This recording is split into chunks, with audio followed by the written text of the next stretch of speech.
जितनी तपिश जून की गर्मी में है, उससे कहीं ज्यादा उबाल इस वक्त सियासत में है। क्योंकि जब से नीट का पेपर लीक हुआ है, राजनीति की वर्णमाला में एक ही शब्द गूंज रहा है कि क्या सरकार एक परीक्षा नीट एंड क्लीन तरीके से नहीं करा सकती। ये सवाल 5 जून की तारीख के बाद करीब करीब विपक्ष का हर एक नेता पूछ रहा है। लगातार पेपर लीक हो रहा है, एक बता दो किस पे कार्रवाई की गई है, कौन पकड़ा जा रहा है। हाँ, घूम फिरा करके तेजस्वी और लालू जी को गाली देते हैं लोग, इशू को डाइवर्ट करने के लिए। पेपर लीक हो रहा है, सब कुछ हो रहा है। सरकार कानून बनाती है अपने हिसाब से और इस कानून की धज्जियां उड़ाने का काम उनके लोग करते हैं।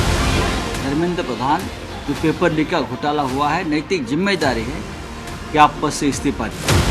सरकार पूरी तरह से विफल है और उसका जो जवानों और नौजवानों के प्रति, जो विद्यार्थियों के प्रति जो रुझान है, वो आज देश देख रहा है और ये बहुत बड़ा स्कैम है। 26 लाख बच्चे नीट का एग्जाम दिए थे, आपने परीक्षा केंद्र चेंज कर दिया, आपने बोनस अंक दे दिया, केंद्रीय मंत्री उसे स्वीकार नहीं कर रहे हैं। इससे स्पष्ट होता है कि आप सब इस मामले को रफा दफा करना चाहते हैं। ये पेपर लीक की सरकार है। पेपर लीक का मामला तो बड़ा छोटा और अदना सा दिखता है, जो इंस्टीट्यूशनल फ्रॉड है, इंस्टीट्यूशनल फ्रॉड। लेकिन जिस तरीके से प्रियंका गांधी ने हमला बोला है, उससे दिल्ली का पारा चढ़ गया है। क्योंकि प्रियंका गांधी ने नीट पेपर लीक के साथ साथ रद्द हुए उन तमाम पेपर लीक को लेकर भी मोर्चा खोल दिया है, जिससे लाखों करोड़ों छात्रों के भविष्य पर संकट मंडराने लगा है। प्रियंका गांधी ने अपने एक्स हैंडल पर लिखा है कि भाजपा राज में समूची शिक्षा का ढांचा माफियाओं, भ्रष्टाचारियों के हवाले हो चुका है। लालची और चाटुकार किस्म के अयोग्य लोगों के हाथ में देश की शिक्षा और बच्चों का भविष्य सौंप देने की राजनीतिक जिद और अहंकार ने पेपर लीक, परीक्षा रद्द, कैंपसों से पढ़ाई लिखाई का विलोप और राजनीतिक गुंडागर्दी को हमारी शिक्षा व्यवस्था की पहचान बना दिया है। और हालत ये हो गई है कि भाजपा सरकार साफ सुथरे ढंग से एक परीक्षा तक नहीं करा सकती। हालांकि ये पहला मौका नहीं है जब प्रियंका नीट पेपर लीक को लेकर इस तरह गर्म हुई हो। वो पहले दिन से इसको लेकर हमला बोल रही हैं और सिर्फ प्रियंका ही नहीं, राहुल गांधी भी लगातार इसको लेकर मोर्चा खोले हुए हैं। नीट विवाद में बिहार में जमकर सियासत हो रही है, आरोप प्रत्यारोप का दौर जारी है।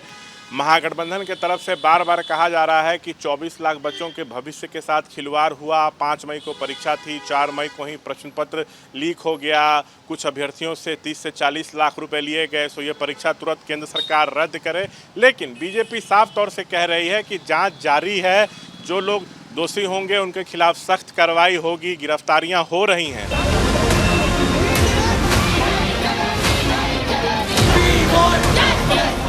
आपको बता दें कि नीट पेपर लीक को लेकर पहले से राजनीति गरमाई हुई थी, लेकिन जिस तरह से दूसरी परीक्षाएं रद्द हुईं, उसने इसे और हवा दे दी है। क्योंकि इधर दिल्ली में राहुल गांधी और प्रियंका गांधी मोर्चा खोले हुए हैं, उधर उत्तर प्रदेश में अखिलेश यादव भी लगातार सवाल उठा रहे हैं। नीट और नेट प्रतियोगी परीक्षाओं में अनियमितताओं के बाद विपक्ष ने केंद्र सरकार के खिलाफ मोर्चा खोल दिया है, जहां एक और दिल्ली में आम आदमी पार्टी ने नीट में धांधली को एक इंस्टीट्यूशनल फ्रॉड करार दिया है और इस पूरे मामले की सीबीआई से नहीं बल्कि सुप्रीम कोर्ट या फिर संयुक्त संसदीय कमेटी की निगरानी में जांच करने की मांग की है। तो वहीं यूपी में अखिलेश यादव ने इस प्रतियोगी परीक्षाओं में धांधली को देश के खिलाफ एक बड़ी साजिश जो है वो माना है और उनका कहना है कि ये जो प्रतियोगी परीक्षाओं में जो हैं उन्होंने एक मजाक बना करके जो है वो रख दिया है और उनकी भी मांग यही है कि कोर्ट की निगरानी में जो है वो इस पूरी अनियमितताओं की जांच हो। वहीं कांग्रेस पार्टी ने जो है वो केंद्र की बीजेपी सरकार को पेपर लीक कर सरकार जो है वो करार दिया है। प्रियंका गांधी, उनका तो यहां तक कहना है कि देश में की जो शिक्षा प्रणाली है वो पूरी तरीके से माफिया और भ्रष्ट लोगों के हाथ में चली गई है और केंद्र की बीजेपी सरकार साफ सुथरे ढंग से देश में एक परीक्षा भी नहीं करा सकती। अखिलेश यादव ने लिखा कि अब गड़बड़ी की खबर के बाद यूजीसी नेट की परीक्षा भी रद्द कर दी गई है।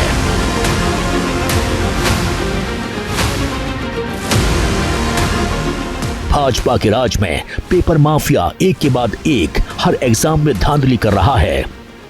ये देश के खिलाफ किसी की बड़ी साजिश भी हो सकती है। अखिलेश यही नहीं रुके, इसको लेकर गहरी बात भी समझाते दिखे, जिसमें उन्होंने यूपी में पुलिस भर्ती के पेपर लीक से लेकर हाल की तमाम परीक्षा का जिक्र कर डाला। उधर बीजेपी भी अखिलेश के इन हमलों पर पलटवार करने का कोई मौका नहीं छोड़ रही है। अखिलेश यादव जी शीशे के घर में रहते हैं, ये बहुत बड़बोले न बने।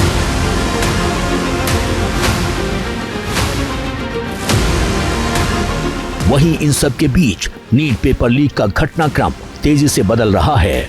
छात्रों में गुस्सा भी बढ़ रहा है, जिसका एहसास इस तस्वीर से कर सकते हैं।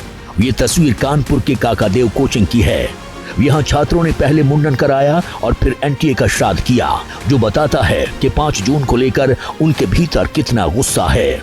एनटीए चोर है, चोर है, चोर है, एनटीए चोर है, चोर है, चोर है।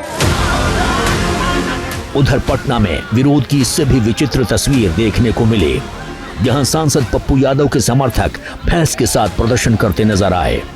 एनटीए का स्कैम पूरी तरह से दिख गया, गिरफ्तारियां हुई, लेकिन अभी तक नीट परीक्षा को रद्द नहीं किया गया, जिसके खिलाफ में आज हम लोगों ने धर्मेंद्र प्रधान बनाकर भैंस को घुमाने का काम किया, विरोध करते हुए। शिक्षा विभाग जो है भैंस की तरह हो गई है, उनको चारा चाहिए, पैसे वालों का चारा चाहिए शिक्षा विभाग को, इसीलिए हम लोग भैंस लेके आए हैं।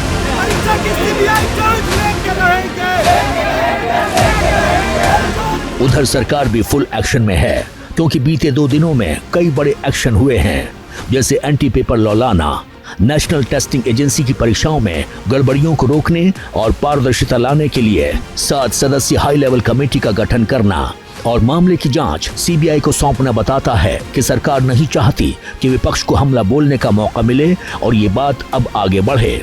लेकिन सवाल ये है कि क्या बात यहीं खत्म हो जाएगी, क्योंकि सोमवार से संसद का सत्र शुरू होने जा रहा है, जहां नवनिर्वाचित सांसदों को शपथ दिलाई जाएगी। लेकिन शपथ के बाद सबसे बड़ी गूंज पेपर लीक की भी सुनाई देगी, क्योंकि अभी तक सड़क पर इस पेपर लीक की तपिश देखी है, संसद में इसकी गर्माहट अभी बाकी है।